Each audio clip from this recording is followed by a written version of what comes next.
Ladies and gentlemen, boys and girls of all ages, welcome to the Paranormal Portal. I'm your host, Brent Thomas, and it is Friday night.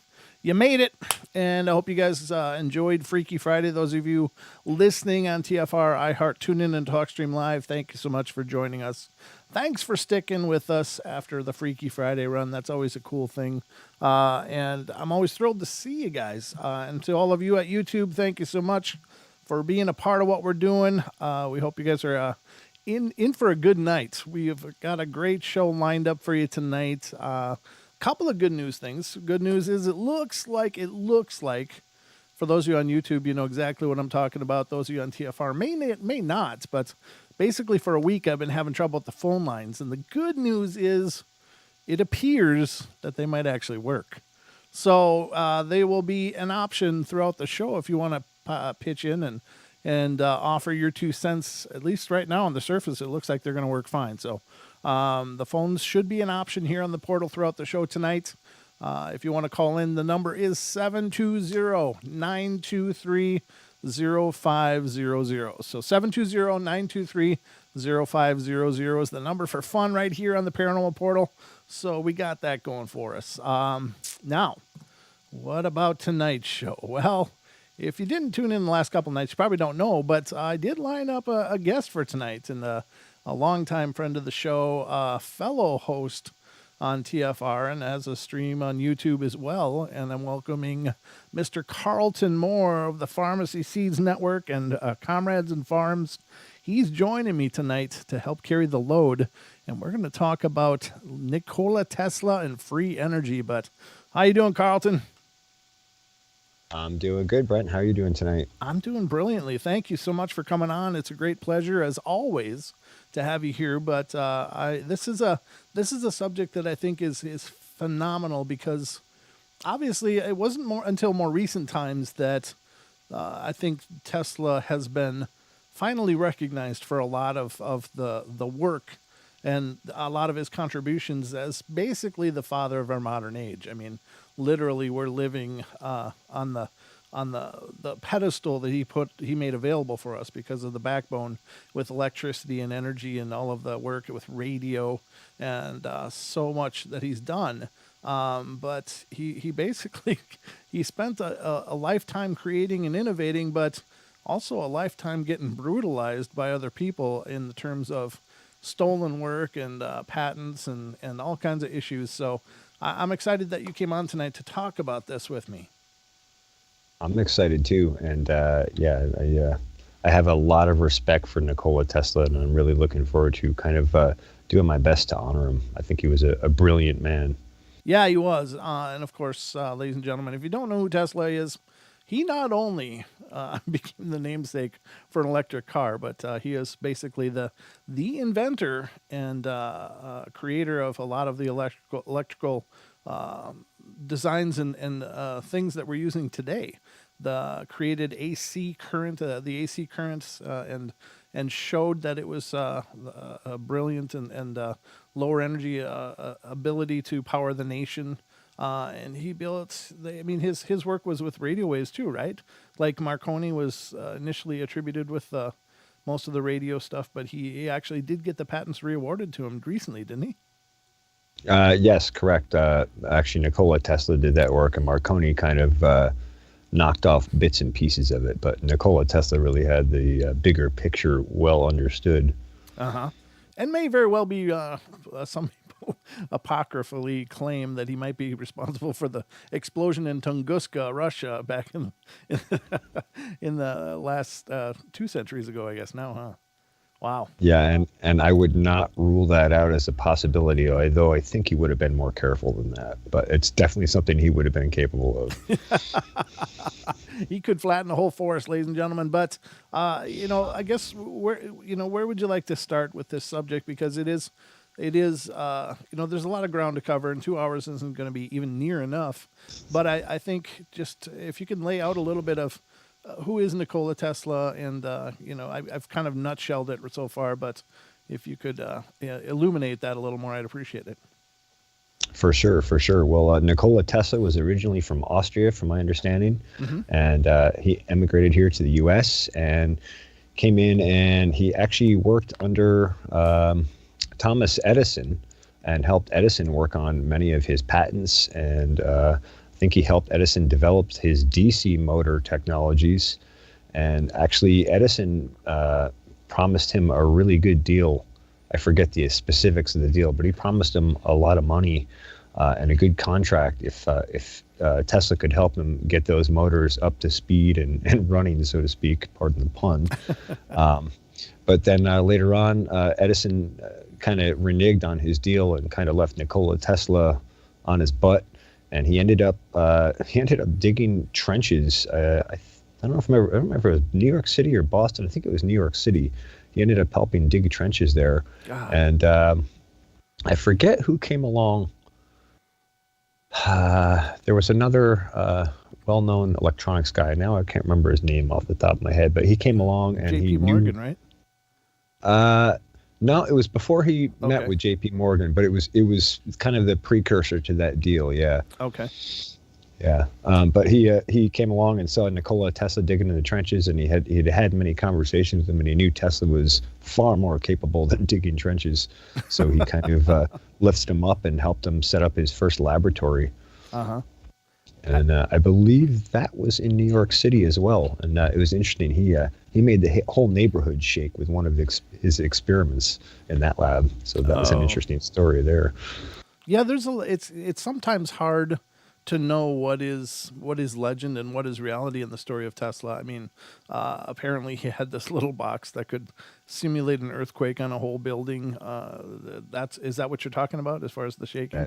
That is the one I'm talking about. And Tesla was very tuned in, pardon the pun again, but he was very tuned into resonant frequencies and how resonance affects physics, basically, as well as, everything that comes in our modern technology and electronics and all that kind of stuff is all based on physical properties and concepts, right down to the frequencies that control monitors and computers and all that kind of stuff. That's all based on crystals. That's all based on precision control of frequencies and resonance. So, yeah, and it's amazing. Also, ladies and gentlemen, I think many of our audience is very well familiar with this, but he's also apparently was really pioneering and working on, his vision was always to bring free energy to the world. And unfortunately, it seems like most of his experiments in that kind of fell into obscurity after his passing, when he passed, his home and labs were raided, and apparently the FBI or somebody carted away his notes in boxes, and where they have just been missing ever since. So unfortunately, there was probably a whole lot that he had either already accomplished and just hadn't ever rolled out, or would have or could have accomplished, or somebody else could have accomplished in his wake. But the idea of course, free energy, I think it would have been revolutionary. And it's unfortunate, even in his time, when he built the tower in, where was it, Colorado? Was that where his big tower was? And he was gonna basically transmit electricity and make it available to people to pick up everywhere around with a receiver. And it unfortunately, I think that's where his J.P. Morgan deal kind of went south, is when Morgan was, I think, selling the cable for the power lines, and this would have, it would have made his cable lines obsolete if you could just wirelessly transmit power. And so there's a whole lot about this guy that, if his visions could have come to fruition, I think the world that we know right now would have been totally different. We would have certainly a more level playing field, I think, and there wouldn't be such castes of our society if everybody at least had that starting ground. And I'm not getting all socialist. Please don't believe that. That's not where I'm going with this. But my point is that there's so many people even today in our modern age that are doing without heat or electricity, or trying to, they're scraping a living off of streets, or trying to make something of their lives, when those kind of things could have been fundamentally equal for everybody. Like, everybody would have access. And I think that it certainly stacks the deck against those people that aren't born into privilege. You know what I mean?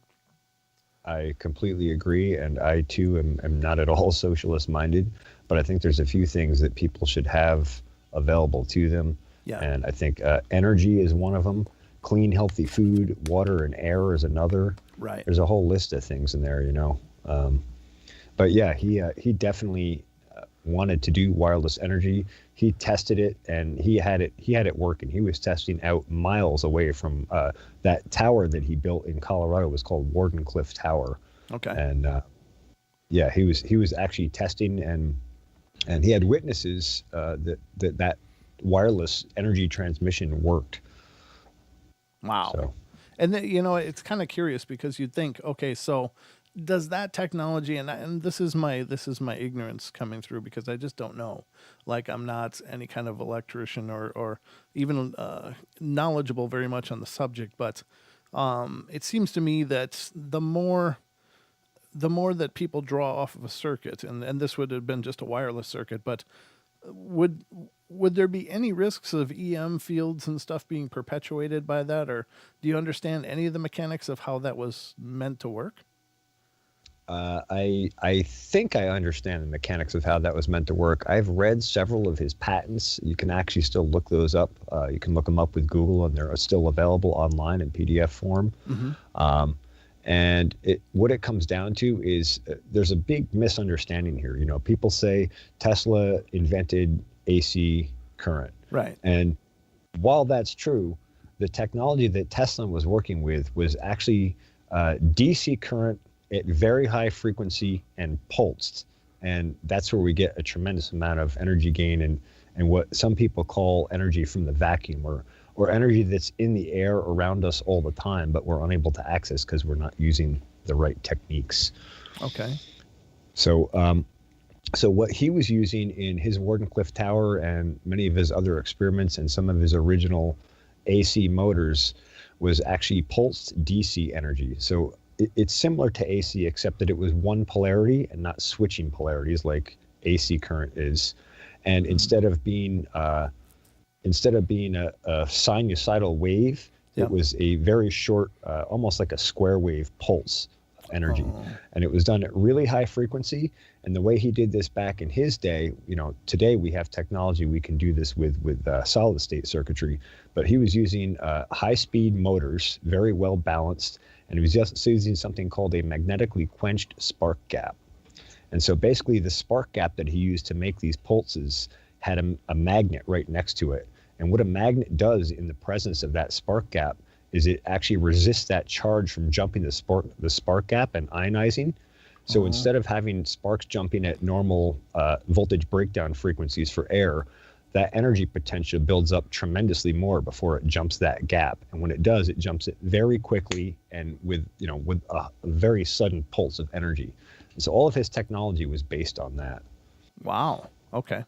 Well, that's really interesting. So would the idea then, the more people that would be sitting around these towers just using that framework, would they need to increase the production, or would it be universally so? Like one frequency of power production would feed endless amount of devices? Is that what I'm understanding? Correct. And the way his stuff was set up, he used very high elevation, and on the bottom of that tower was on top of a huge water aquifer. Okay. And it's really interesting if you look at the correlation between Wardenclyffe Tower and a lot of Tesla's technologies, and if you study the pyramids and how the pyramids are set up, they're also on top of a massive aquifer. So he was tapping what's called potential voltage. And it's basically using the energy that's available in the atmosphere. The higher you go in the atmosphere, the greater the potential difference is. Oh. And also in using that aquifer and having his tower grounded into that aquifer, he had a massive ground potential as well. Wow. Okay. Well, that's really interesting. So that's then, of course, with his passing, that was all kind of buried because of the desire to sell electrical cable, and I suppose then to be able to meter it and stuff like that, which is it was all built into the original designs of the people that were funding all of this. So they thought it was just not a lucrative direction and killed the projects, huh? Yeah, they did. Yeah, they did. They very much didn't like that he wanted to give free energy to the world, and if they couldn't meter it and make $1 million off it, they didn't want anything to do with it. And that's where they basically defunded him and basically did everything they could to bankrupt him. Wow. So where does he go then? At the end of, was that basically the prime time for Tesla, and then after that it was more into just a lifetime of obscurity?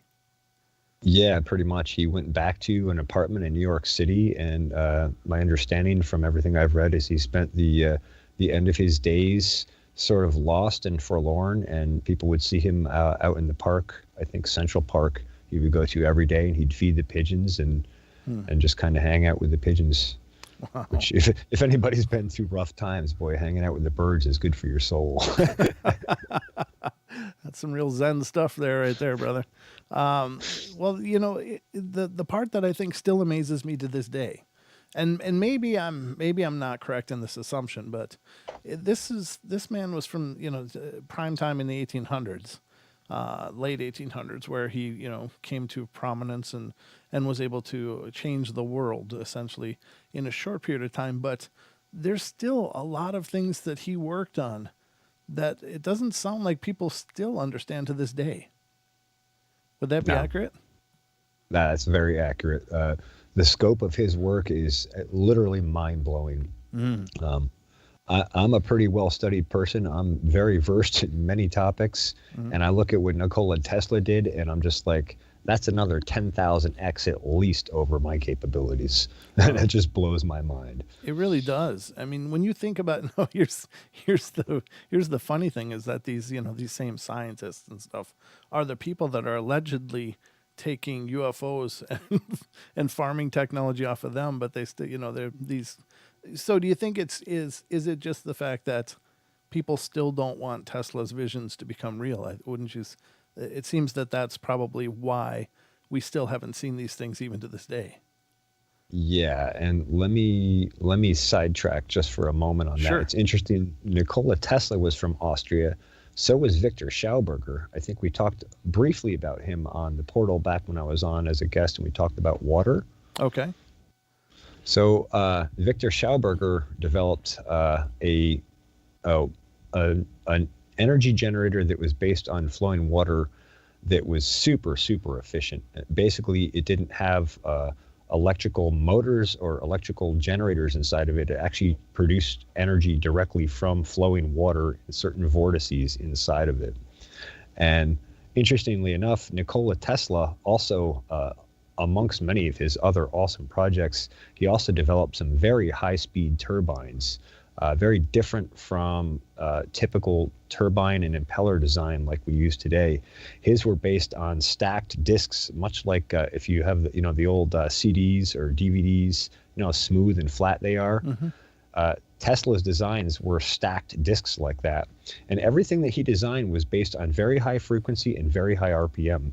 So like his motors are running like, I think they were in the 10 to 30,000 RPM range. Oh my and like God. none of the motors we run today are like that. We're usually like 1750 or 3600.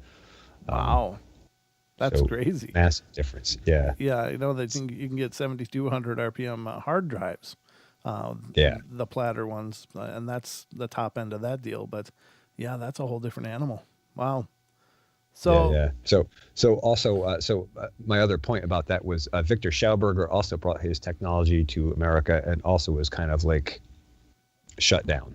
So interesting.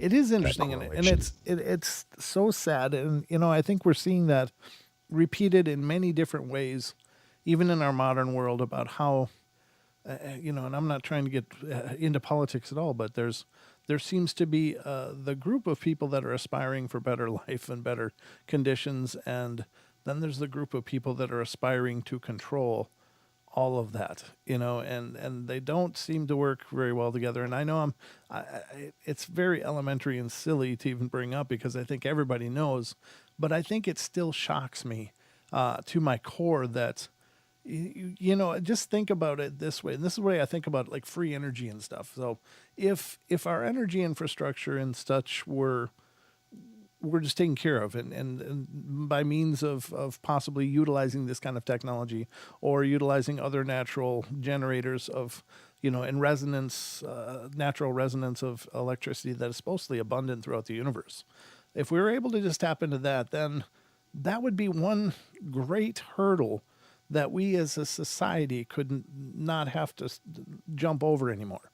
It would be just something. It's kind of like, the graduating from a horse to a car, and now you can travel much farther in a day than you could have on a horse, and it's like those steps I think are important for us to again aim higher towards something else. But it does seem like there's a concerted effort to keep us grinding away at the same insipid, silly stuff without reprieve. And it feels like, we should be we should be having flying cars by now. We should have those bank tubes that we just get into and they shoot us to the mall or whatever, I'm just joking obviously about that, but my point is that we seem to be stuck in this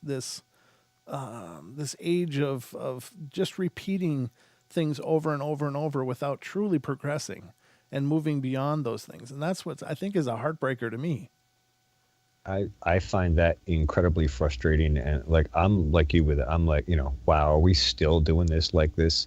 And when you think about energy, and you think about, I don't like to get into politics either because it's just so polarizing for so many people. Oh yeah. But when you think about energy and wars, and what are most of the wars fought over? Energy. Well, it's Oil. usually some form of energy, right? Yeah. So if we could just make energy, solve that equation, make energy free, and abundant. the reality is I think we really can, Yes. then we could do away with the wars. And what's behind all the wars? Well, a certain group of profiteers every time, isn't it? Oh, sure. Yeah. I mean, just going back to the Iraq incursion, it's like weapons of mass destruction that weren't there, and then I think, I don't know, I guess I got to get a little political, but I think the whole Arab Spring thing was more to do with petroleum than it was to do with human rights. And, I apologize because I really do try to keep this show, out of the politics and stuff, but there just seems to be, that doesn't seem to be politics. That just seems to be like a perversion of humanity, and that's what I guess is the hardest to swallow. Yeah, and it's frustrating because there are so many people who just want to get on and build a better society and be better people with each other, and it's like this small percentage that are still holding us back somehow. It's just right. Man, it's just so frustrating. Yeah, and they seem to be sitting on the top of the pile, though. That's why it's so hard. But yeah, I think for now. So you and I have talked about it a little bit. We've only got a couple minutes before break, but I just want to ask you, before we get into the whole free energy discussion and more about Tesla, I want to ask you, do you think free energy is possible? Yes, 100%. Okay. So it's not just a wives' tale or some delusion. There is a possibility that we could indeed have free and abundant electricity and energy. I do. I think it's I think it's definitely possible, and I've seen a lot of evidence for it. And let's just be clear though, I know we talked briefly when I called in about this a while back. Sure. There are definitely a lot of BSers out there on YouTube and Twitter and Instagram and all these social media accounts. There's a lot of crap out there, so don't buy the crap. Study the science. Well, that's just it. And like I was telling you then, it's like I've got a few coiled up weird looking pieces of copper and magnets laying around of me trying to duplicate that, because I was like, well, is that really possible? And I don't know. But I was willing to try it because it's like, well, if it is possible, I think the world should know about it. And so I'm bending wire and soldering and trying to align things. And certainly nothing ever amazing happened, except that I ended up wasting a lot of my time. But, the fakes are real convincing, folks. So if you're out there looking for free energy stuff on YouTube, just, beware. You're probably looking at garbage. But I think there are some good things going on out there. And I think, including, I think, I know the man takes a lot of heat, but Stephen Greer's work with his whatever the hell his group is called now, I can't remember it, but they've done some great work with talking about free energy as well. Whether or not it's directly related to UFOs, I don't know. Maybe it is. But there are plenty of people working on zero-point energy and free energy and all of this. So we're going to have a lot to discuss, Carlton. Do you think 2 hours is going to be enough? Probably not even close, but we'll do our best, won't we? We will, for sure. So, folks, we're going to be heading to our first break here in just a moment. If you're new to the show, if you're on YouTube checking us out, just realize we are broadcasting on TFR Live, iHeart, TuneIn, and TalkStream Live as well, simultaneously, so the networks do need to do breaks. So we take breaks every half hour. So if you see commercial segments or if you see the video segments in the middle of the show, it's not because I'm lazy. It's because I'm just keeping it all in sync. So just so you know, but we'll be right back, folks. There's the bell, and we'll be back with more of Carlton Moore and the amazing life of Nikola Tesla and free energy. Don't go away.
Ladies and gentlemen, welcome back to the second half hour of the Paranormal Portal tonight. And I, so far, have remembered to unmute myself on every segment. So I'm off to the races, folks, doing it right, trying to represent the professionality of the portal.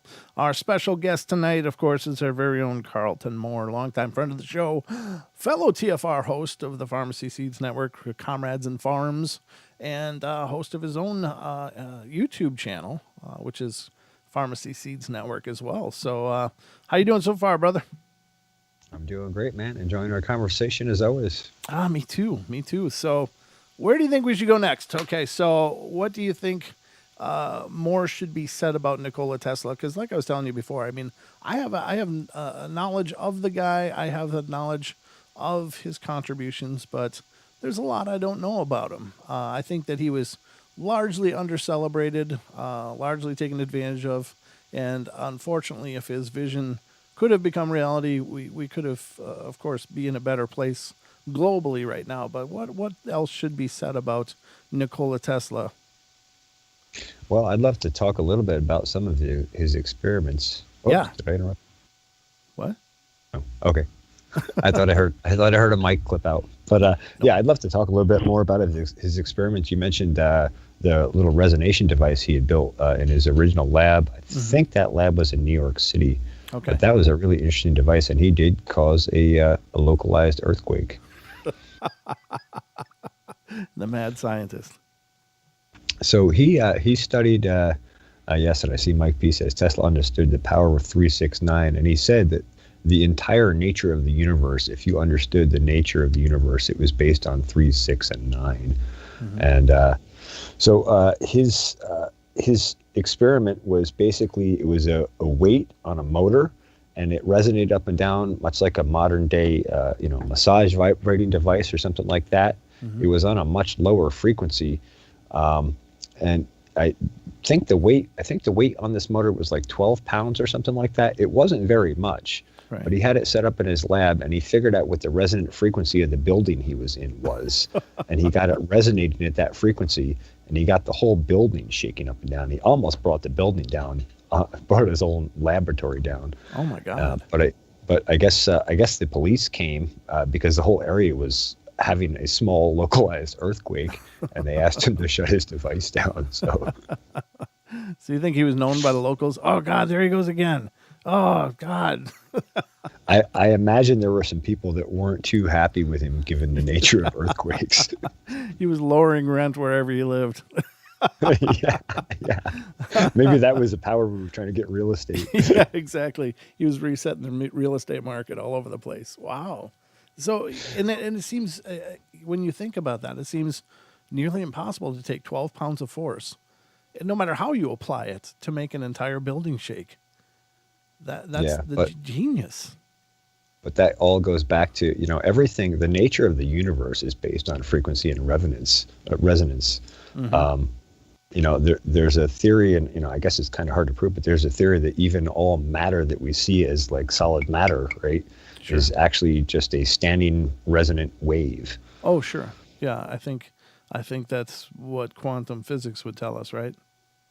Yeah, and I think that makes a lot of sense, and I think that ties into, this is why this channel is so great for this, because I think that ties into a lot of these other paranormal phenomenons that we don't understand. Mm-hmm. I think that frequency and resonance is a big part of that, if not possibly the whole entirety of how those crazy things that we don't understand work. Well, yeah, and I've often postulated, and I don't claim to be any kind of brilliant man or anything, but I've often thought, is time and our perception of it, if indeed all time is happening in one moment, is our awareness just locked in on one frequency of that one big moment, from the Big Bang to the implosion of the universe? Is that all just separated by frequency, and it's all actually now, and so our awareness moves through it in a manner of frequency? You know what I mean? I do, and okay. That podcast you just did on time and time slips, yes, and I think you did a show on that too, like earlier this week or last week. Yeah, I know the days are all blending together on me, but that really got my ticker going again about time. I've been really pondering that conversation. And I've for a long time had a theory. I don't think it's my original idea, but I've had a similar theory that, everything is all stacked into one thing, and we're just kind of experiencing it in a timeline. Right. Yeah, it's our experience that creates the idea of time. But everything from the beginning of the universe to the end of it is happening in this one moment. It's just, and it's static. I mean, and it's fluid and static at the same time. But we perceive it as time because we're moving through this one moment and all of its variations as we age and grow. And I don't know. And I think that's so deep. And here's the thing, is that I think that I love talking about that kind of stuff because I think it ties into the paranormal very well. Because here's the thing, ladies and gentlemen, we don't know what the hell the paranormal is. There's not a person alive that can tell you, well, this is what it is. They can tell you an idea, but what if, and I've said this many times on the show, but what if the ghosts that we see, and we're the ghosts to them, they're seeing us as ghosts, and it's just, we're in just different time frequencies, but maybe there's a harmonic we run into every once in a while that we can perceive these other times. Maybe that's a harmonic response to those frequencies, and I don't know, but maybe that's how gateways open and how people find themselves in old places or future places, is because something about that moment and that space and that person created a harmonic that allowed it to happen. I don't know. I'm speaking way out of my pay grade, but this is the stuff that occurs to me, and I don't know what to do with it other than, flap my lips on the show and talk about it. Well, I think I can definitely speak for myself. I can speak for quite a few of your show viewers and guests and your audience that we really like it when you elaborate on that, when you throw your ideas and perceptions of this stuff out. I think it's great to hear as many perspectives as you can, because that's that many more pieces of the puzzle you can study and turn over and look at and try to come to a better understanding. Right. And yeah, I agree with you. The science, I think science hasn't caught up to the paranormal yet. I think that's what it is. I think It's another part of physics and light and whatever the other pieces of that are. I think that's just stuff that we just don't understand on a scientific level yet. Right. And I think someday we probably will. But yeah, at least I hope so. But that's where I was, when I was telling you, talking about earlier, I was like, we seem to be stuck into this repetition of grinding out the things that shouldn't still be grinding out, but the powers that be, or shouldn't be, as Naysay says, or however you want to paraphrase that, but they seem to want us in that state because, and for whatever reasons, perhaps it's a control mechanism, perhaps it's we're not idle minds then and creating problems. Who knows? It's curious, but it seems we should be well beyond a lot of this. As far as a society, as far as a global, community, we shouldn't be wrestling with these same old demons over and over and over and over. I completely agree. And I almost got to wonder in some ways if we haven't gone backwards. Because if you look back at some of the older scientists and their study of natural law and natural physics, mm-hmm. they really pretty well understood how the earth and the universe work. And today we seem to be like trying to take everything down to like the micro level and isolate and separate things. And the nature of the universe is not an isolated micron or atom or like little piece. It's a system as a whole. And as soon as you remove a piece from the system, it's like taking a gear out of a clock. By itself, it's just a gear. Sure. No, that's a good point. Because it's not holistic then, right? Yeah. Yeah. That's brilliant. So that was one of his experiments. It was the resonating and frequency. But what other one would you like to talk about? Well, I'd like to talk about one that actually Thomas Edison did in an attempt to discredit Nikola Tesla. Thomas Edison kind of made my not a great guy list in the process of my research here. So there was a big push and a big competition back and forth between Nikola Tesla and Thomas Edison later on, as once Tesla got his laboratory set up and started experimenting with the alternating current and the pulse DC current. Mm-hmm. And so they were competing, and Tesla was trying to get them to wire New York City with alternating current and I think he was actually going to use pulse DC. And I think, I think what we use today is, well, I covered that, I guess, but it's a little bit different than AC. Okay. And Edison wanted to do everything with DC. And the problem with DC is anytime you're trying to transmit DC over long distances, you have tremendous losses. And you don't get that with AC or with pulse current. And that has a lot to do with the physics about how electrons travel down a wire. That's some pretty complex science and math. I don't want to kind of take us into a whole science rabbit hole. But so at the end of the day, they were competing, and so Thomas Edison had a bunch, I don't remember if it was a bunch of elephants or one elephant, but he basically went down to the city square, set up an elephant, and set up a voltage experiment with high voltage, and basically electrocuted an elephant to death in order to prove his point that AC wasn't safe. That it was dangerous. That basically was how he debunked Tesla. Yeah. Oh, what a horrible man. Wow. Yeah. Now let's go into that a little further, because Tesla, in all of his demonstrations, could stand in his lab, and I don't know if you're familiar with the Tesla coil. Most people have heard of a Tesla coil, but Tesla's Tesla coil was very different. I talked about that magnetically quenched spark gap and that high frequency pulse DC. Most of our Tesla coils today are based on AC current. Very few of them are DC pulsed. And even the ones that are not at the frequencies that Tesla was working at. These are super high frequencies.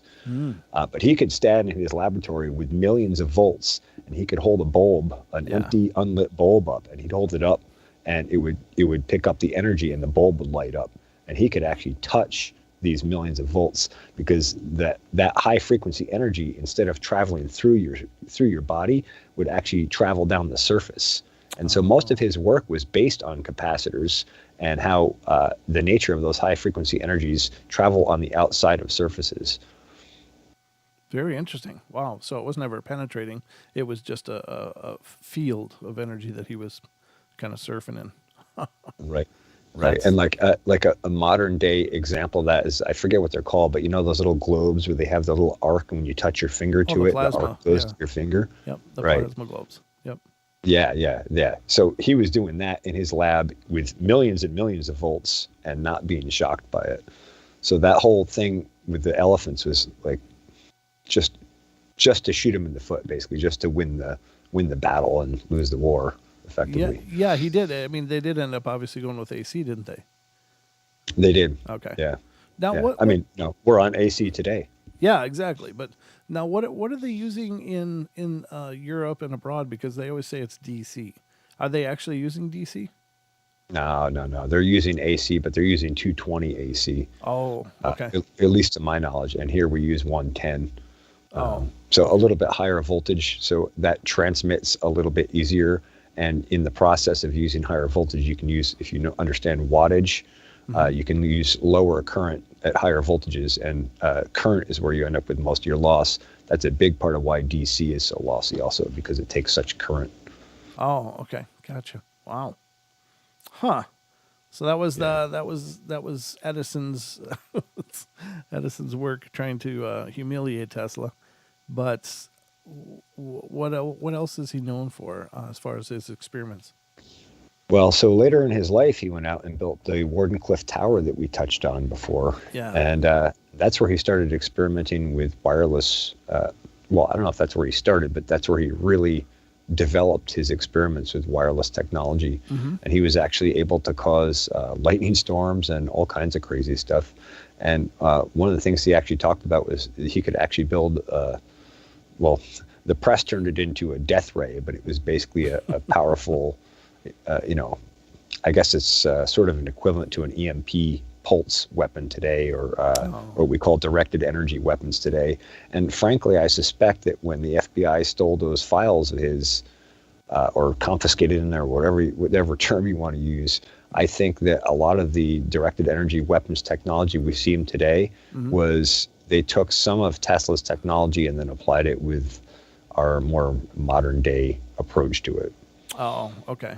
Well, But that's my opinion. And you're probably right. I mean, it wouldn't surprise me if a lot of those notes ended up in, somebody's vault figuring out a way that they can monetize it, Then it would be fine for the world as long as there was a way to have consumables and repeated charges. Sure.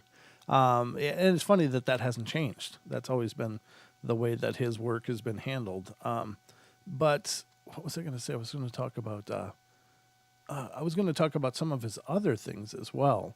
One of which I have my attempt at right here, and it's not currently working or doing anything impressive, but let's see if you can recognize it.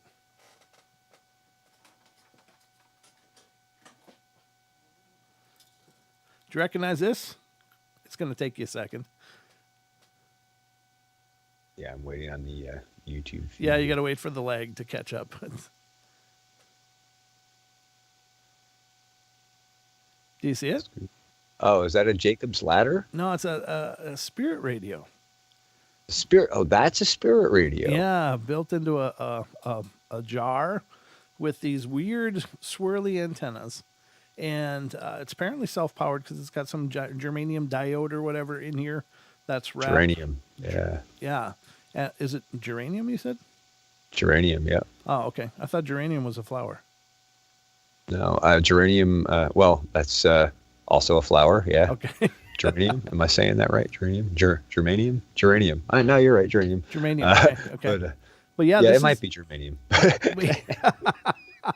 Pronunciation's not my forte. Yeah, it's all semantics anyway.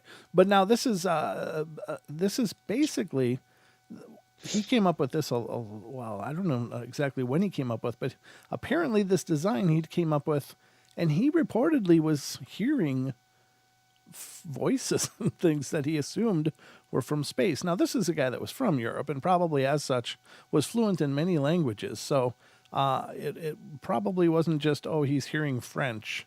You know, he would recognize most of our languages at least. But he was convinced he was talking to either extraterrestrials or spirits, right? Yes.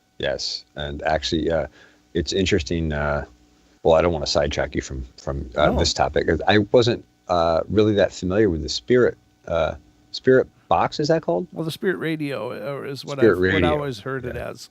And I'm to be honest with you, I'm not either. But I just came across an article that was talking about Tesla making something of this design and being absolutely amazed with it. Apparently staying up with all hours of the night, listening to these strange conversations. And he was, like I said, convinced he was talking to otherworldly beings, be they spirit or UFO or whatever. He wasn't sure, but I've really tried, and I've rewired this thing a few times. But I think I got to rewrap the diode in there and try again. I think that's where the failure is. But it only I have to power amp it through like the PA. And I can get static so far. That's all I've gotten out of it, but never anything really cool or exciting. So it was always something I wanted to do for the show because I thought it'd be cool to, power this up and have a listen. And then it's got a little capacitor that you turn. It's like a volume dial, and you can turn it to tune it. But nothing cool has ever happened here from it, but it's just a conversation piece.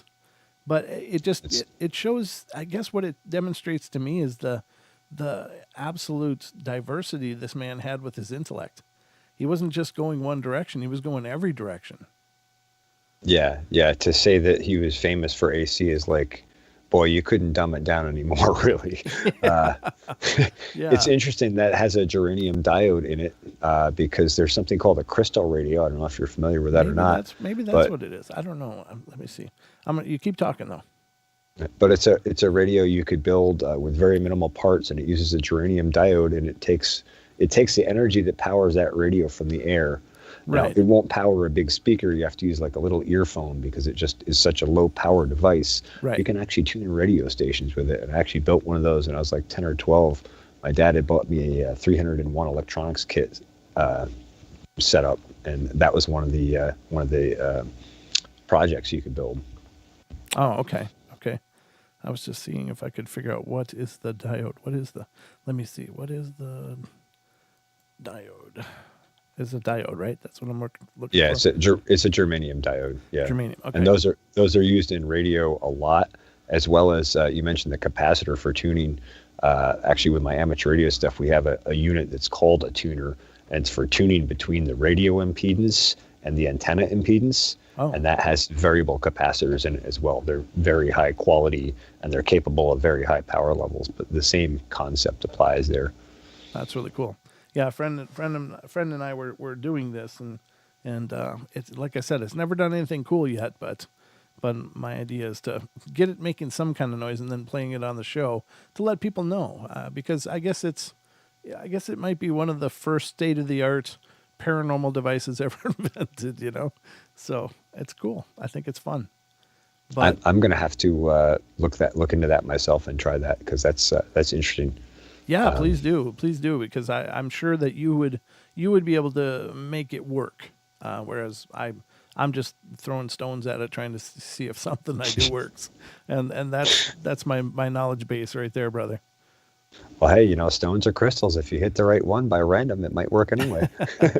I see there's a call board on the TFR call line. If you're trying to call the show, please call 720-923-0500. Again, 720-923-0500. Calling the normal TFR call board won't work for the portal because we have our own call board here, ladies and gentlemen. So if you're listening to us, and well, it looks like they've been there for 160 minutes though, so so they're still waiting on the last show, huh? Boy, are they going to be disappointed. Oh, I love the Homer voice, Brett. I love when you bring out the Homer voice. I got to break it out every once in a while, especially tomorrow night. I'm going to have to really hit it hard. For sure. For sure. But anyway, no, I just think this stuff is cool. And again, I really respect it seems like every once in a while in our lives or in the history of the world, these amazing people show up. And maybe it's kind of like they were supposed to show up because they were supposed to create change and stuff in the world. But he definitely seems like one of those. Like, I'm not saying he was a Christ or something like that, but he was definitely a visionary and a man that was built towards the betterment of everyone. And this prodigy of intellect, it just boggles my mind, and it just breaks my heart that of all that he did, obviously even what he did has reshaped the world in his wake, but what could he have done?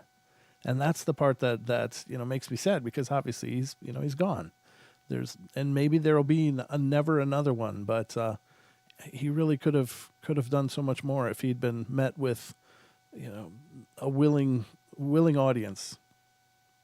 Yeah, I think he even had the willing audience. There's just, again, this is certain few key people that seem to hold us back generation after generation. Maybe, who knows, even Earth reset after Earth reset. If you look on it, if you zoom out, and look on a really long timeline, I wonder if that same pattern happens over and over. Yeah, if we could only know what happened in the other Earth resets, that's for sure. But we're getting close to our hour break, ladies and gentlemen, so we're not going to crack into anything real huge at this point in time. But Carlton, how did you get into the electronics and stuff initially? Because I know you've done a lot with them, especially with your radio and such. Was it your shortwave that basically launched this? Boy, I think it was really growing up with my dad. Worked for IBM, and he was a manager, and he was also in some of their development departments.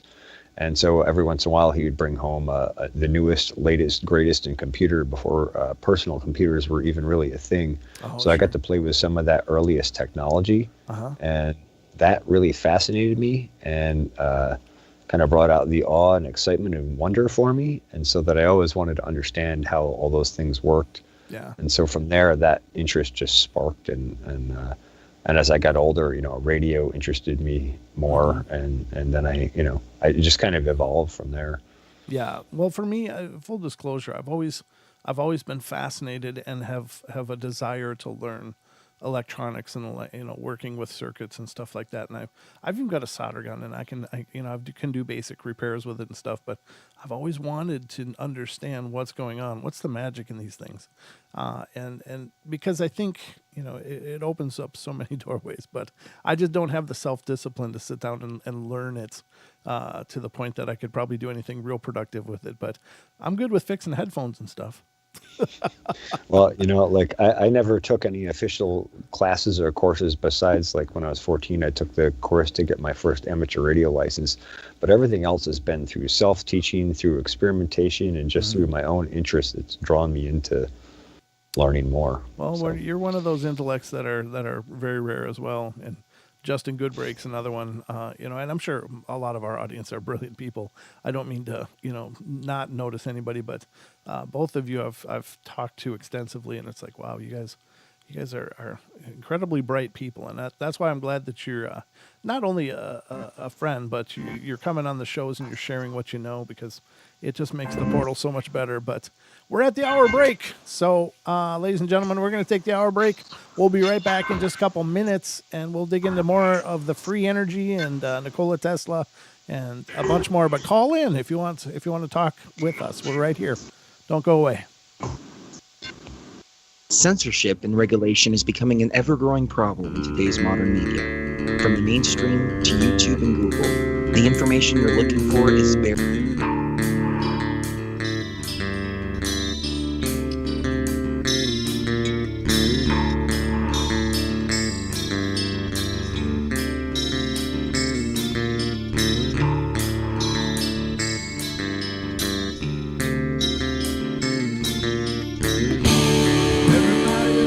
Play their games. Everybody loves to place their bets.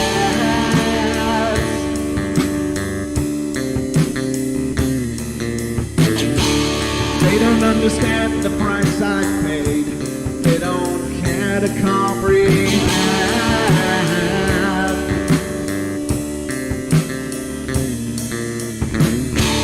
Trace their lines upon my body, dripping scars across my heart.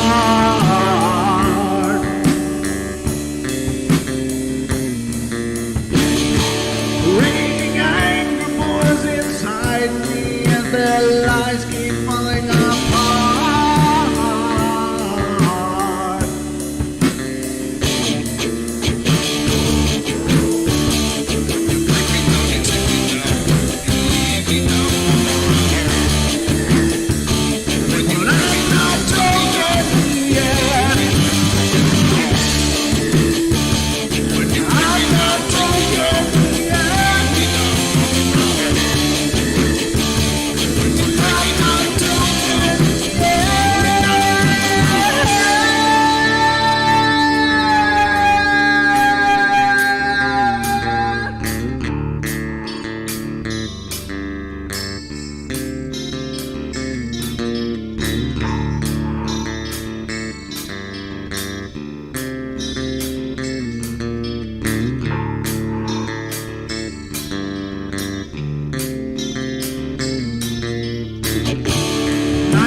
With my silence, I am not a stupid boy.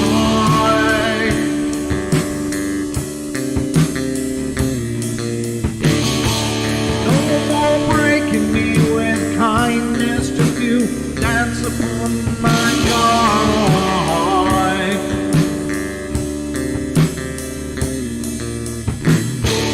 Leading me with empty promise, you're just another fucking mess.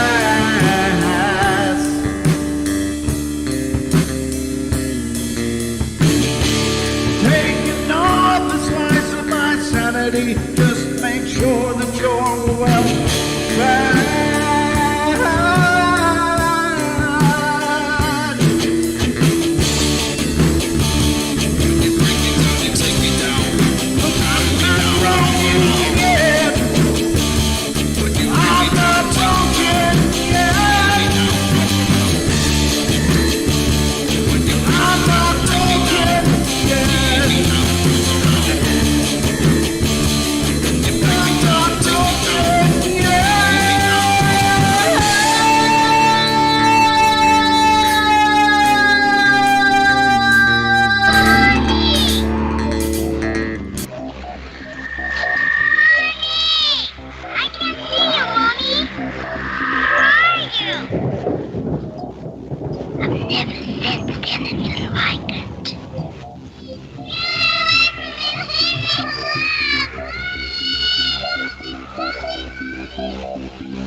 Carol Ann is not like those she's with. They're attracted to the one thing about her that is different from themselves. Her life force.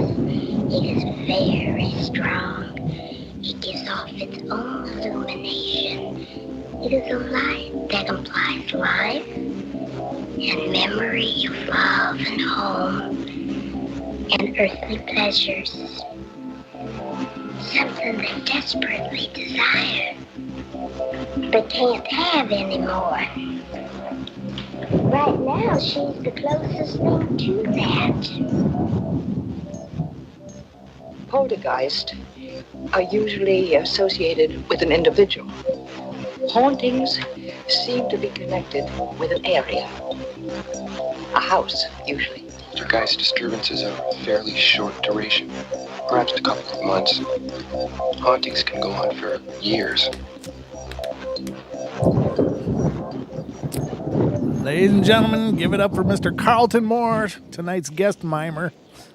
I just love that introduction. It took me a long time to even get that down so I could even halfway mimic it right. There's something about it that gets me. It gets me too. I just love it. But anyway, welcome back, ladies and gentlemen. Hour number 2, Serbia. Serbia is where Tesla's from. Yeah, I get conflicting information on that, okay. But I think Serbia is more correct than Austria. I think he was raised in Austria, but I think he was actually born in Serbia. Oh, okay, gotcha. Well, that could be. I mean, there was obviously people getting around. Bam from the TFR chat room says that he's pretty sure that DARPA and other people have already figured out Tesla's work, but they're not sharing, and I agree. I mean, he didn't say that they're not sharing part. That was me ad-libbing that, but I think that that's probably the case, that those works are huddled away somewhere away from the benefit of all mankind, so, which is just about right, I guess. But what do you do, ladies and gentlemen? What do you do? Well, we're just going to sit here and do our show as best as we can. I was going to mention something on the break. I thought of it like, I got to mention this. And now I don't remember. But let me quick mention, ladies and gentlemen, if you're listening on TFR, iHeart, TuneIn or TalkStream Live, to stick around after the show because Paisley Wild will be coming up next with her Spaces Between. She's a dear friend of the show and does a great job on her show, and we love her dearly and want to offer her all the support we can. So definitely show up over there. She is not only on TFR, iHeart, TuneIn, and TalkStream Live, but she also simulcasts from her own YouTube channel, which is youtube.com/thespacesbetween. So always a lot of good stuff coming up. And then World Bigfoot Radio follows her on TFR. So lots still to go yet tonight. But hope you guys are doing good. Thank you to everybody that's here with us and all of you that are sticking around TFR. I appreciate it. That's always fun. So where are we going now, brother? I don't know. I'm trying to think where to go next. It's just there's just so much about this guy. Like we could literally probably talk for a day straight about him and probably not touch on. Yeah, but we got another hour here, and I want to dig into other free energy stuff. Now, you and I have both seen the claims of free energy that are out there, and you touched on it earlier that there's a lot of hokey crap, but how far away do you think we are to actually utilizing this free ambient unlimited energy? I mean, do you have an idea of, is it even possible right now with what we know? You think it is? Okay. Yeah. I have seen some interesting stuff. There was a guy, I think his YouTube channel's been taken down. Big surprise. Right. A guy named Thane C. Hines at the University of Ottawa, who is working with a regenerative generator. I think his initial model was a lab testing thing, but the secondary model that he was working on was like an electric motorcycle, and it basically would produce its own power. And I know there's a lot of people out there who are going to be like, over-unity is impossible, it defies physics. But actually, Thane went very deep into what's called Lenz's law, which has to do with coils and magnets and how they interact with each other. Okay. And he actually also built a transformer, which is a little bit different than our typical transformer design, and same kind of thing. So I don't know if you can still find his videos out there. Maybe I'll take a look and I can share them with you after the show. You can put them in the description of the show if I can find them. Sure. But he was making some pretty good ground with that. What was his name? I watched a lot of his videos. Thane C. Hines. Thane. C. period. Hines. I think it's Heins, if I remember correctly. Okay. I'm just looking quick. There is a channel, Thane Hines. Let me see. Oh. It doesn't have the C Maybe in it. It is still up. It's got 1.6 thousand subscribers, and it's playing. Welcome to the electric vehicle regenerative acceleration. Thane Hines. Yep.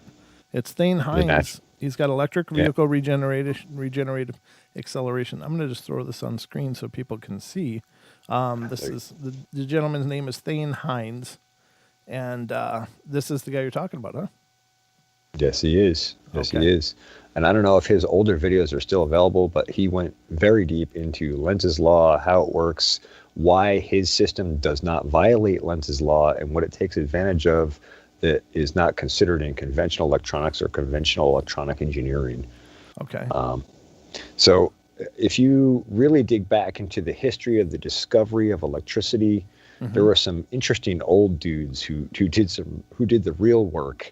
And I think a lot of their information hasn't been fully brought forward into our modern engineering system. We kind of picked out the easy stuff off the top, and we kind of left behind some of the other subtle things that could give us access to a lot more capability.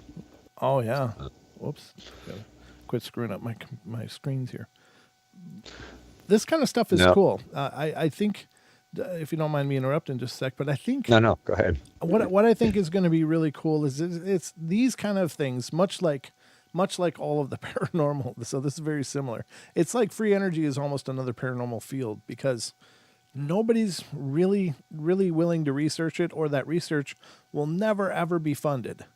But it's going to be done by people like this guy, like you. Some tinkerer in a garage somewhere is going to sort out how to do it. And if they're smart, the first thing they're going to do is just send it out to everybody. Because as soon as that information becomes, let's patent it.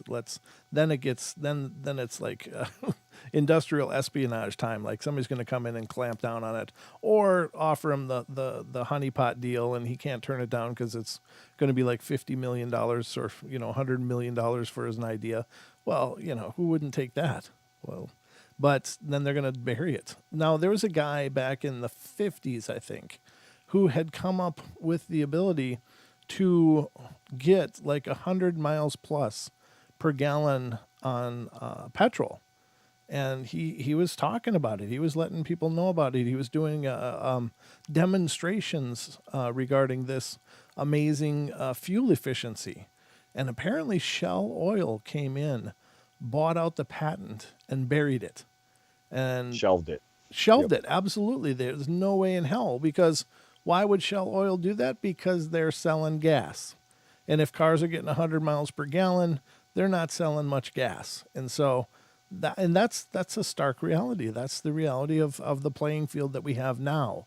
And I have nothing against capitalism or having a competitive markets and stuff, but I think if we can do better, because especially with like the fuel. So if we don't have to buy as much fuel, we don't have to drill holes and have industrial accidents and pollute and all of these other things that are so devastating to our world.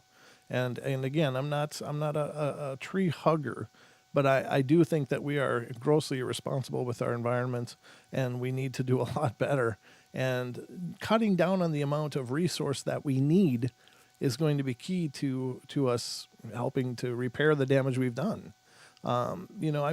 Just think about it. When America was first discovered, quote unquote discovered, like there's a lot of people that already knew it was here and they lived here. But when the Europeans discovered America, you could drink out of every stream across the country. You could drink out of lakes and ponds and streams. And now there's not much you can drink out of anymore because it's all been polluted or defiled in some way to make it unpalatable or whatever the term is. And and that's not anything other than probably pollution and a lot of things like nitrates and stuff being used in agriculture, et cetera, et cetera. But so if you could get more mileage, you wouldn't need as much fuel, which means they probably wouldn't have to push to find more and more fuel, which means they wouldn't have to drill into oceans or protected lands or, build pipelines across native sacred lands and things like that. And there's, we can do better. And I'm not opposed to any of the industry that we have, but I think that it can be done responsibly. But when you have companies like that will come on any idea. So, the guy was trying, I don't know if he tried to file. Yeah, he filed a patent, got the patent, was talking about it. They came in, offered him a boatload of money. He took it. And then he went away and they buried it and it never saw the light of day. And we're still celebrating 30 and 40 miles per gallon, like, yep. and that they know how to get 100, 150, 200 miles per gallon. But they're just going to crank up the dial a little bit and give us 2 more miles per gallon. And we're going to be celebrating it because that's more eco-friendly. So, you know what I mean? Yeah, I totally do. And it's interesting you mentioned that guy. I think he was using, I think his system was based on something called GEAT. I can't remember what that stands for, but basically it was using plasma and recycling exhaust back into intake on the engine. I think that was a big part of how he did that. But it could be an entirely different guy. There was another guy in the 70s named Stan Myers who invented a carburetor that used water and used a very efficient form of electrolysis. And he was driving his car all over the place. And he mysteriously got sick after he drank a drink that had been opened suddenly and died within minutes afterward.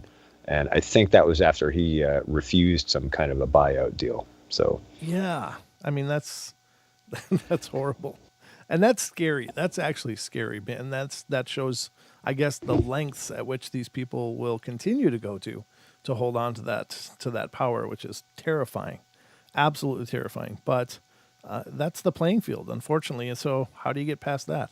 Well, I think the way you get past that is when you come up with an idea like this, you've got to just let it go. Let it go. If you really want to change the world, you're going to, just have to take that bite and make the world better. Because wouldn't you agree that once that information is out there, it becomes viable for anybody to use and exploit and they can't be chomped down? Or do you think that they would sabotage it somehow and show, well, we did these special studies and found that this, and this? Would they clamp it down a different way? I think they'll try to do that, but I really like that peer-to-peer model and that information sharing model. Mm-hmm. It's easy for us to get. I think part of our problem is we get caught up in this you versus me kind of mentality in our society, and that's what gives us this whole well, no, but it's my idea. I have to hide it and profit on it. It's like if we just share ourselves and our ideas and our minds wholly and collectively as a consciousness, we can really basically make these people obsolete. I'd love for that day to come. And it's, again, I'm not against anybody turning a buck and making a profit and stuff, but I don't think it doesn't have to be insane, and it doesn't have to be gross and such a perversion of decency. And that's unfortunately what it's become. Yeah. And, like your point is really, really valid about, the pollution part of this too. Like all we got to do is look at like Chernobyl, Fukushima, the Deepwater Horizon disaster, like the Valdez disaster. We can go down, Gulf of Mexico, one after another. Yeah. It's endless. And it's like, how long are we going to keep doing this before we wise up? Right. Wow. See, that's the frustrating part. And again, this gets back to Tesla, is that there's those of us that are waiting. We're sitting here waiting for someone, the next Tesla, the next visionary, the next person with the great idea to come and make it better for us. And, I guess, I don't know, but you're right. I think there has to be a way to break that control, break that iron grip that this small group of people has over the worldwide population, Well, I think we have that in our hands today. And I think as we evolve, we're gonna take that power and put it to use. Finally, we have the technology now to communicate on a level that was never possible even 20 years ago. I mean, Right. not even close, right? Mm-hmm. And that ability to share information gives us our power back in a way. These older structures that were in place, like like the TV, the one-way transmitter, the radio, the one-way transmitter. This is the content, and it goes out to everybody, and nobody else can put their opinion in, right? Right. Now everybody can weigh in on it, and that has its own toxic environment for sure. We all see that. Yeah. But at the same time, we have the power to communicate around those infrastructures, and now that we have that, they're still trying to clamp it down as best they can. But I think the cat's already out of the bag. So you don't think that is there any surviving information that Tesla left behind that could be still built and exploited, or do you think that what we have is a good starting point to building on his ideas and adapting and creating new, better ways of doing things? I think given that his patents are still available to read, and that there are lots of people who are actually working on this stuff. In fact, I stumbled across a new channel like in this last 6 or 8 months or so. The channel is Master Evo, and let me share his link here if I can find it. I got it here somewhere, but he's actually testing and developing based on Nikola Tesla's patents, and he goes into a lot of the specific details of it. Okay. And I think that lots of people like that are kind of working in the background and sharing. Mm-hmm. And I know there's actually a couple of forums. I think one is called like Free Energy Forum or Energetic Forum. There's a couple different forums where all that information is shared, and that goes for everything that was done by Tesla. Even if you go way back in electrical studies to like Ironsides and some of the old school guys, Faraday, that kind of stuff, the Stan Meyer stuff, Victor Schauberg stuff, that's all being shared in some of these forums. So there's actually huge communities around the world that are working on this technology and trying to decode it. And was there more of that kind of work like Tesla's dealing with electricity that's been buried? I don't know of specific instances, okay. but I got to imagine there was, and I know that a lot of the people that Tesla learned from and like interacted with had studied, electricity or energy forms on some form or level, and he interacted with a lot of those different people. But also, people should know Tesla didn't design all this stuff on paper. Mm-hmm. Tesla did this stuff in his head. And he could actually basically build what we would consider today to be like an AutoCAD model of something. He could build an AutoCAD model of something in his head and actually run and test that model so that when he went to build something, it already was working. He'd already tested it. And wow. That's why basically everything he built was to spec, precision, and worked when he put it together.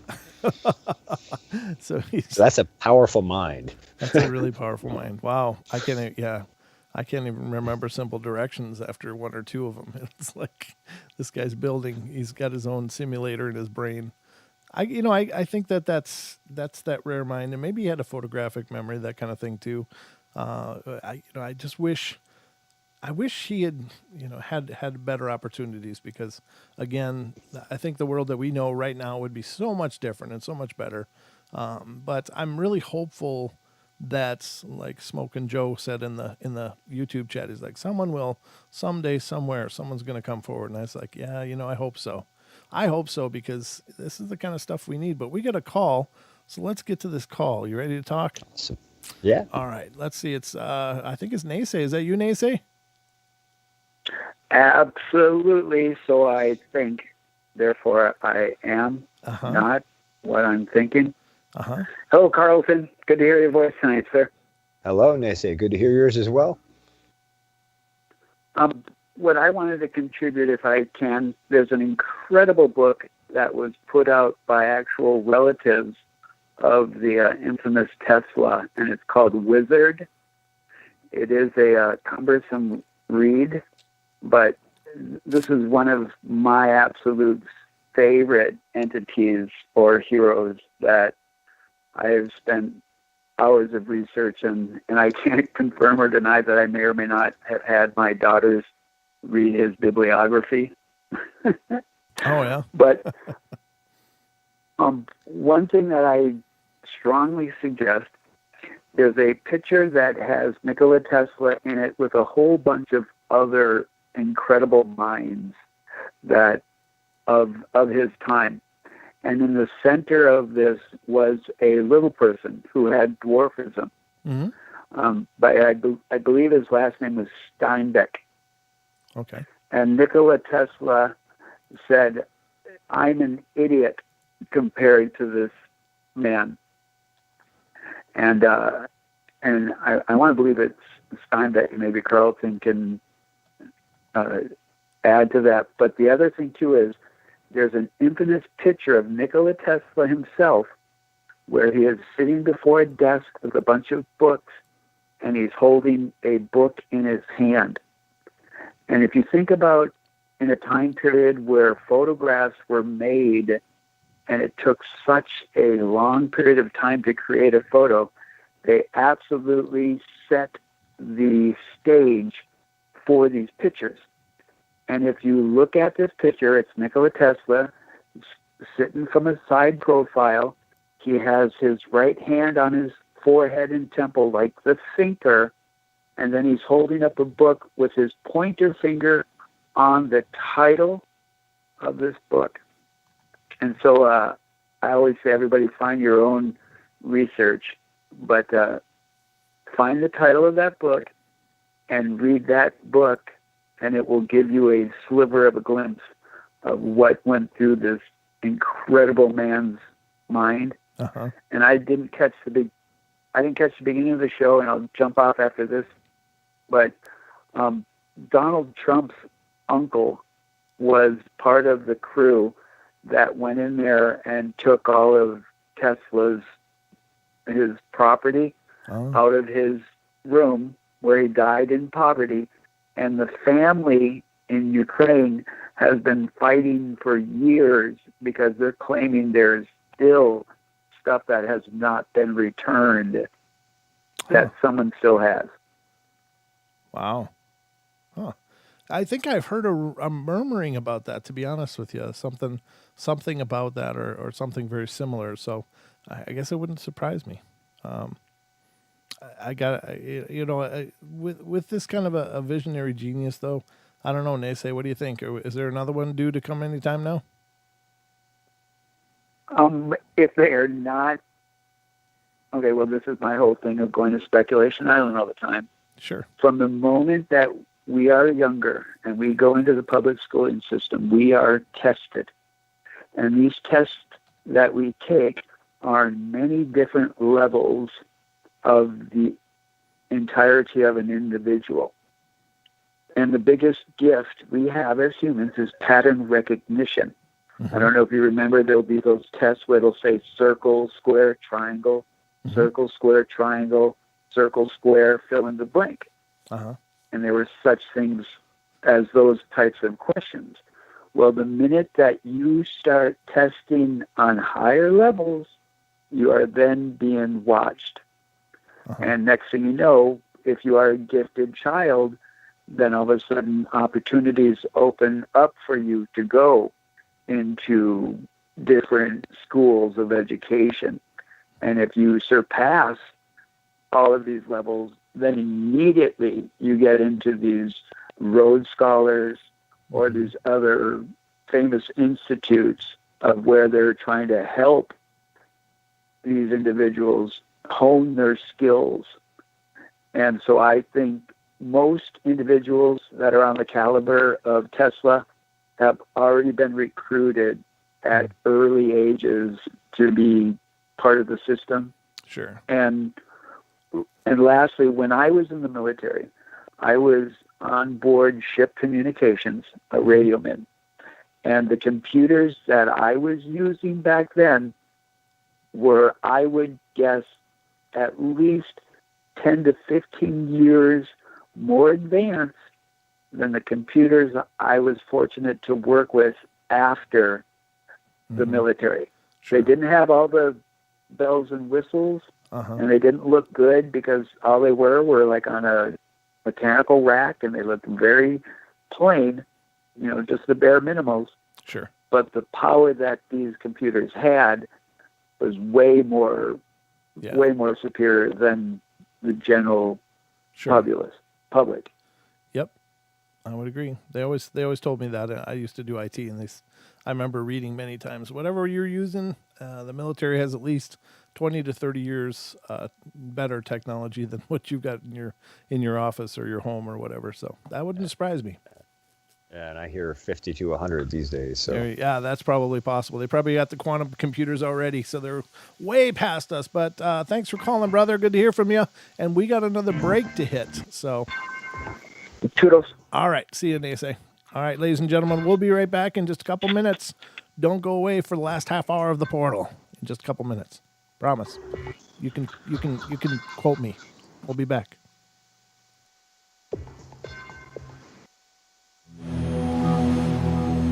Extendivite is more than just a heart tonic.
Ladies and gentlemen, the last half hour of the show, if you can believe it, it's gone by rather quickly. But it always does when you have a quality conversation. And it's been known to happen once in a while around here. But I want to remind you guys after the show, if you're listening on TFR, iHeart, TuneIn, or TalkStream Live, to check out Paisley Wilds, The Spaces Between, coming up next. And following her is World Bigfoot Radio. So lots of good fun left to come on TFR lineup. Friday nights are rocking. Saturdays are pretty cool too. Don't get me wrong, but those are both the nights we're on. So, but joining us tonight is Mr. Carlton Moore, who is also a host on TFR. And when's your show on over there, Carlton? Oh, yeah, I was going to say Tuesday nights are great also. 12 a.m. Eastern Time, 9 p.m. Pacific, Comrades and Farms on TFR Live. There you go, brother. And you got a lot of cool things happening on the shows? I do. I've had some pretty cool guests on already. I got another cool guest lined up for next week, and I'm finally just starting to get my calendar together and start booking guests out in advance. But I definitely have some cool ones expected. Looks like Ian from a Canadian Beekeepers blog will be on next. But I also had Tom Seward, who is a Sasquatch researcher out in Vancouver. That was an awesome conversation, and it's amazing how many of these different guests from all different genres of topics, so to speak, it all sort of ties together in some form or fashion. Yeah, I've heard Tom Seward many times. He was a guest several times on Sasquatch Chronicles with Wes, and I became familiar with Tom there. But doesn't he do Humumu? He does like these expeditions, Humumu or something like that. I forget the name. He does. Yeah, he does. And a lot of his Sasquatch research is based on following the food supply. And so we talked about how the First Nations people harvest food and what foods they follow throughout the season. And he talked about that, and he related it to how the Sasquatch obviously would follow the same food supply. Sure. That was a really interesting conversation and perspective. That's actually brilliant. And I think that's probably the right way to go about it. I mean, you want to find anything, just figure out what it eats and when it eats it. Yeah, that's pretty brilliant. But yeah, great. I'm glad. And ladies and gentlemen, definitely check out Carlton's show. And you have a YouTube page as well, and that is? The Pharmacy Seeds Network, FARMACY, as in let food be thy medicine and medicine be thy food. And I also do, simulcast Comrades and Farms on there. And I have a greenhouse and a small regenerative farm and a bunch of cool stuff along those lines. I also have a ram pump. I can go on and on. I also have a whole playlist on resonance and frequencies, which I'm going to continue to build out as well. So that ties into this Tesla talk and Paranormal Portal and all that kind of stuff also. It all comes together in some way. Absolutely. Very cool. Now, since we're kind of on the freer energy, what about the whole idea of the electrolysis and running mortars on water? Why hasn't that idea gone further than it has? It's very complex, and it goes back to, this is really interesting because we talked about this back earlier in the year, water quality and the type of water. Okay. Stan Myers? I'm losing his name out of my head suddenly now. The guy we were talking about before, who developed that water-powered car. If you go to, I think it was Energetic Forum or Free Energy Forum, you can actually download the documents of his design work, including the circuitry, in PDF form. And one of the things he was very specific about is you had to start with the right kind of water. And interestingly enough, he said one of the best waters you could start with was spring water from a deep spring. And why is that? I think it has to do with the structure of the water, and I think it mostly has to do with the structure of the water and also the purity of the water. Okay. There's actually something that's that John Kempf gave a talk on. John Kempf is the head of Advancing Eco Agriculture, and he's also got a YouTube channel. One of his talks, he gives excellent webinars on regenerative farming. But one of his talks, he talked about how water quality is super important in the efficacy of using foliar feeds, which is where you're feeding plants through the leaf surface.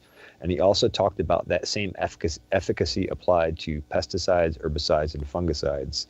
Okay. So while I don't support those, if you get the bicarbonate and carbonate and bicarbonate content down to a very low level in water, Mm-hmm. it makes the efficacy of those things way more efficient. So you can take like a pesticide that normally recommends this much, right? You can actually run about 15% of that and have the same efficacy, and the same with foliar feeds. Oh, wow. Okay. So that was part of it. And the other thing that he used a, I don't remember what the frequencies are. I have to go back. I really want to go back and like build one of these myself, actually. Right. But it was similar to Tesla stuff. It was based on frequency and pulse. And he actually built a whole set of circuitry to pulse the water at the right frequency. And that was how he was splitting the water molecules with much less energy, because he wasn't using brute force. He was taking advantage of the structure of water and the angle at which hydrogen and oxygen bond at. Huh. That's really exciting stuff. I think that's, the idea of being able to just go in and get a bottled water and then go drive. I mean, that's perfect. And it's such the exhaust from that, again, is just water, right? Yeah, it's carbon dioxide and water. Yeah. And the reality is carbon dioxide is a great booster for plants. So if you had like a small generator running your greenhouse accessory power, you could feed that CO2 as long as it was pure back into your greenhouse and actually boost plant growth with it as well. So. Yeah, see, that's what I love is when we can take these technologies and use them in harmony with the natural world around us. I think that's really exciting. I again don't pretend to know much about it, but I like the idea of us, having a much gentler presence, because I got children. I'm a father, and I think about it often. Like, what is his world going to be like? What are my children's world going to be like? What are their worlds? Because I got a few of them. So, but it's frustrating because, as I stated earlier, it's like it seems like we should be a lot further along than we are, and it seems to be a very concerted effort to keep us where we are, because apparently it's lucrative or whatever, whatever reasoning is, but it's incredibly frustrating, and I don't know, it seems like for all of the, I don't want to say evils of the world, but all of the drawbacks to us making progress are all centered around people being greedy and power hungry. And how do you break that cycle? And I don't know, if is it a reboot that's necessary, or is it possible to just change people's minds and go, you know what, we can do this, but we can do it different and we can do it better, but we all got to agree to do it. I actually have a theory on that. Okay. I think that if we, it's something you talk about on the portal a lot. It's like we are way more powerful than we recognize. Oh, sure. And if we could just sit back and recognize that, I think we could do that. And I think a big part of that is, I see people in our society and they're upset with these systems that are in place. And while I totally understand their sentiment, I think they're going about it wrong. They want to try to attack those systems and take them down. And if you look at those systems, they're very well fortified. I don't think attacking it is the way to go. Yeah. I think go and build something better that makes it irrelevant is the way to beat it. Right. And I can't say much more than this, but I can tell you on the regenerative agriculture and the food labeling side of things, there's some new stuff coming down the pipeline that's going to change the industry dramatically. And that's exciting to see. Yes, in a positive way. Because, there's good change and there's bad change, just to make sure. Now, it's kind of funny because I just saw this meme, and I just saw it today. And it shows it's a 3-paneled meme, and the panels are stacked, horizontally. But the top panel shows all these, well, I guess it's 4-panel. The top panel shows this whole side view of this crowd standing there with just a gap in front of them. They're all standing there. And then the second panel comes this guy with a whip, and he starts whipping it, and then almost all except for one person are kneeling down and bowing. And then in the next panel, there's most of the people are still bowing down, but now there's like 4 or 5 of them. And then the guy's still whipping, and then in the next panel, all of the people are standing, and the guy with the whip is bowing. And it's like, yeah, and I think that encapsulated the way that we break through it is that, and it's the ability to share information, and to be able to share ideas and to share knowledge, without the hindrance of the middleman, like we were talking before. And this is kind of migrated, I guess, but it has to do with free energy, because in order for those systems to ever come through and to be developed and to be fostered and brought into our societies, there's got to be a platform with which they can work. Well, the platform that exists currently, they're going to just keep stomping this stuff out over and over because they don't want to surrender that power. But the more people that stand up, then it will work. It will work. So I don't know what's going on. Some kind of notification popped up on my computer. But anyway, for those things to work, we have to all be sharing the idea and say, no, you know what, no more. So I think that goes very much in concert with what you were just saying. It's that, as the knowledge spreads, as things progress like that, then perhaps we can welcome in a new age. Yeah. One of the forums that I'm an administrator for and part of, and have been for a long time, our motto on that forum is pay it forward. Pay it forward. And that's that goes back to if you have something you can help someone, help them. They'll help somebody else. Every person you set up to help someone can help someone else. And if that message is what's going out instead of that taking mentality, boy, do we ever change the consciousness of the world fast, huh? Yeah, exactly. And I think that, we are sharing ideas, we're sharing thoughts, and the Paranormal Portal probably isn't going to ever change anything. But, the idea is that, I guess with the portal is keep an open mind. That's my biggest change that I hope to, impress upon people is don't just shut the door on any possibilities. It's all possible. And then it can be carried over by someone else who will show, be able to demonstrate what else is possible and how much things could change. So I think with our shows, we're all doing a little bit. And of course, we've got amazing audiences of people who are free thinkers, and they're open-minded people willing to, entertain these thoughts. Because it's really gotten kind of sad, and again I'm teetering right on the edge of that political talk that I never have on the show, and I don't want to go that direction, but I will say that it's kind of scary when we live in an age where like Orwell said, when the truth is criminal, and it feels like that's what's going on in a lot of ways right now, and unfortunately there's a lot of people willing to go along with that, which is concerning, but that blows my mind, that part of it. yeah, I know. Choosing to be dumb and slave almost. It's like, huh? Yeah, exactly.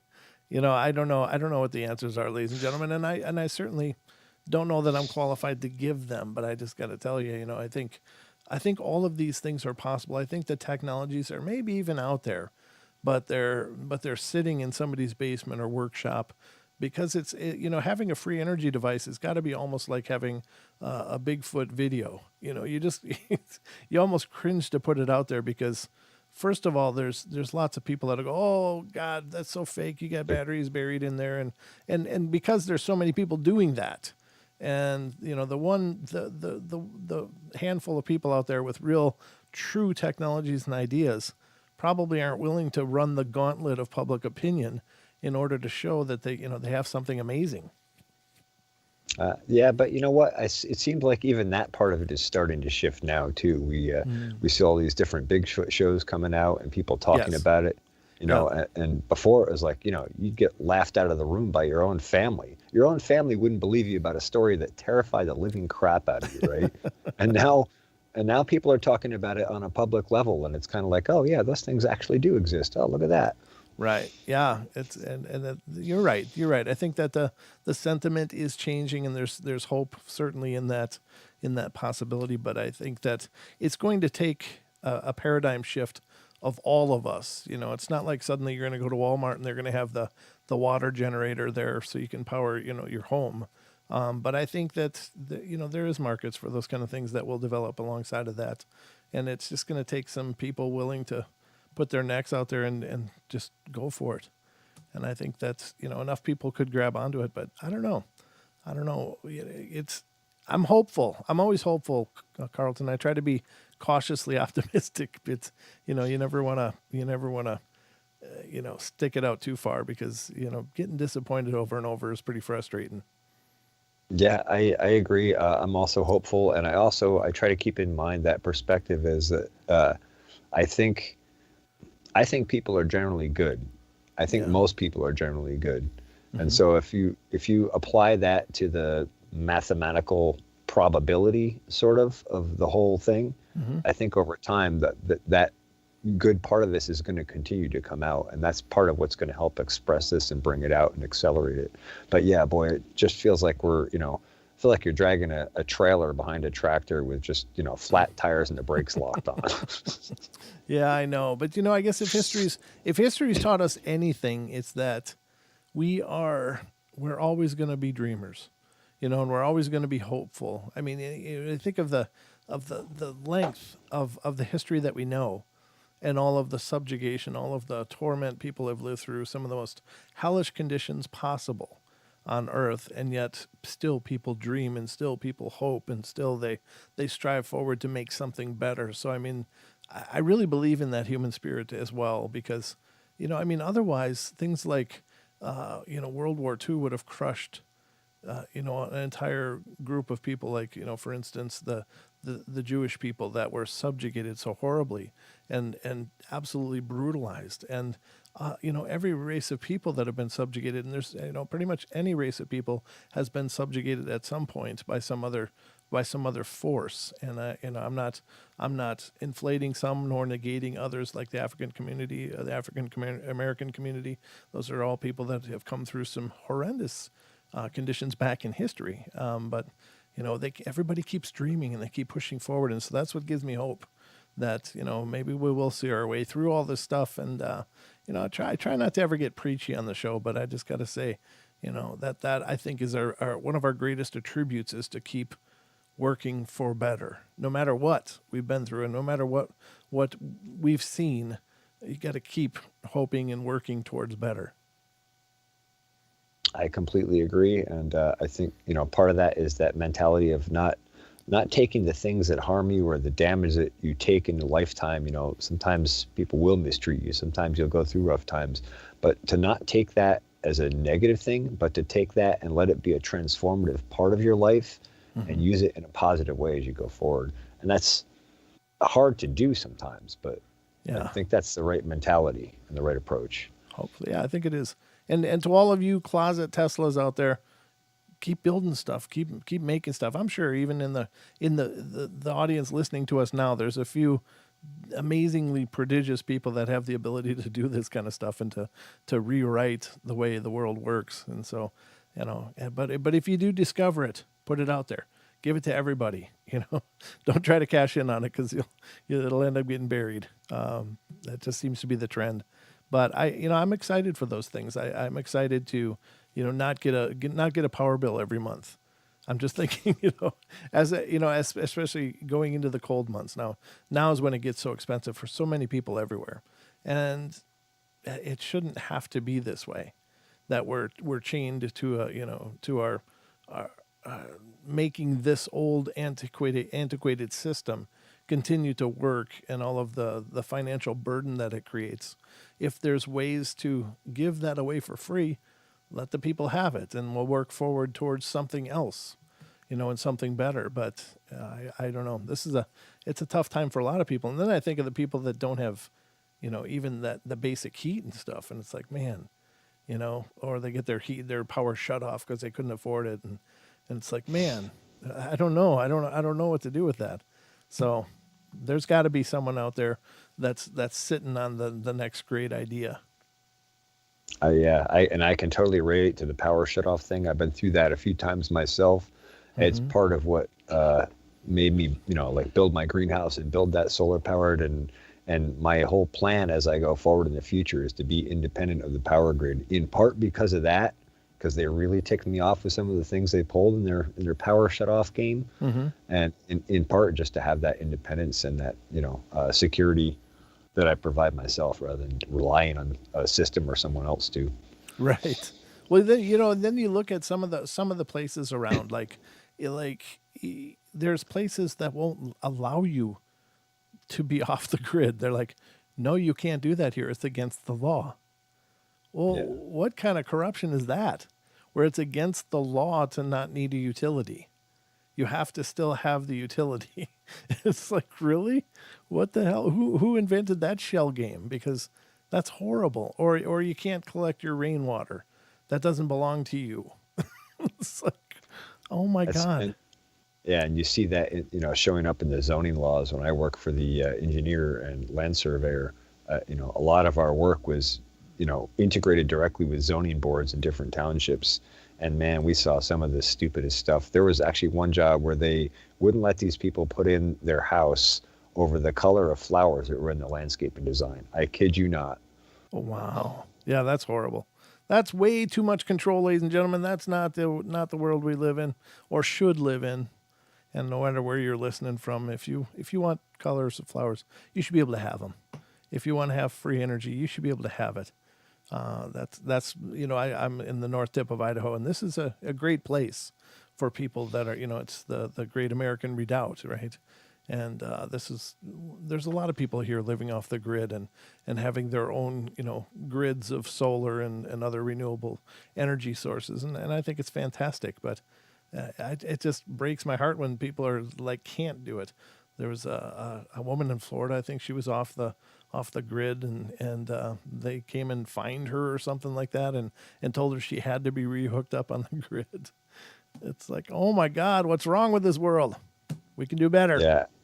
And the sadder part of that is the only way to beat that is to go back to constitutional law, and it costs you a fortune to hire an attorney to pursue that. Yeah. Well, yeah. And they're banking on that. Yeah, absolutely. Yeah. The average person can't do that, but yeah, I think it's hopeful. I do dream of the day when these things at least are granted, and part of just, this is the way the world is now. And we can get more brilliant minds to come up with new brilliant ways for us to live and enrich our lives without the same burden that's attached to it now. That'll be wonderful. I think you should do it. I think you should do some of that stuff on your show, or are you already? I'm working my way in that direction. As I think you're pretty well aware, but one of my biggest limiting factors is a budget-oriented thing. But sure, things are coming together slowly here, and I definitely plan to move forward in that direction. Also, I don't know. There's just there's only so much time in the day, and there's so many things to keep up with. But I'm very hopeful to work in that direction, and I have friends that are part of my amateur radio community that are also, their minds are open to that sort of stuff, and they're looking at that stuff too. And we've had a lot of long, late night discussions on the radio about it. So it's definitely always in the mix and in the realm of possibility. Yeah, for sure. I think it's a great thing, and you're already utilizing so many things on your farm and what you're doing. And a lot of do-it-yourself stuff. But speaking of do-it-yourself, and speaking of renewable energies, there are some plans out there for like do-it-yourself solar panels and stuff. Are they worth anything, or are they valuable, or is that all garbage stuff? I don't know if you need to go buy plans for it. I mean, you can do-it-yourself solar is pretty. It's not that hard to do, really. It's pretty basic. Electrical stuff, and okay. What you don't know, you can research, and there's lots of YouTube channels that talk about all this kind of stuff. The information's out there. The one thing I would say is don't buy into a solar panel lease with a grid tie system, because it doesn't provide you, if power goes down from the grid and you're on grid tie solar panels with no battery bank, if power goes down at night, you don't have power still, and so you're paying this huge monthly bill on it. And then you just draw from the power grid at that point. Is that what? The idea is when you produce excess power, it rolls your meter backward, and you get paid a really small fraction. Oh, okay. Well, but don't do it, ladies and gentlemen. You can do your own, and solar panels are dropping, and all that equipment and technology is dropping in price rapidly. So. Very cool. Yeah, if it becomes economically feasible, it's definitely the right approach. But we're down to about a minute, brother. Anything in closing? Not too much. Like I said, I wish we could have got more to Tesla, but there's only a 2-hour show here, and we could probably talk for literally a day on Tesla. But thanks for having me on, Brent. I really appreciate it. I always enjoy our conversations, and I look forward to listening to tomorrow night's show as well.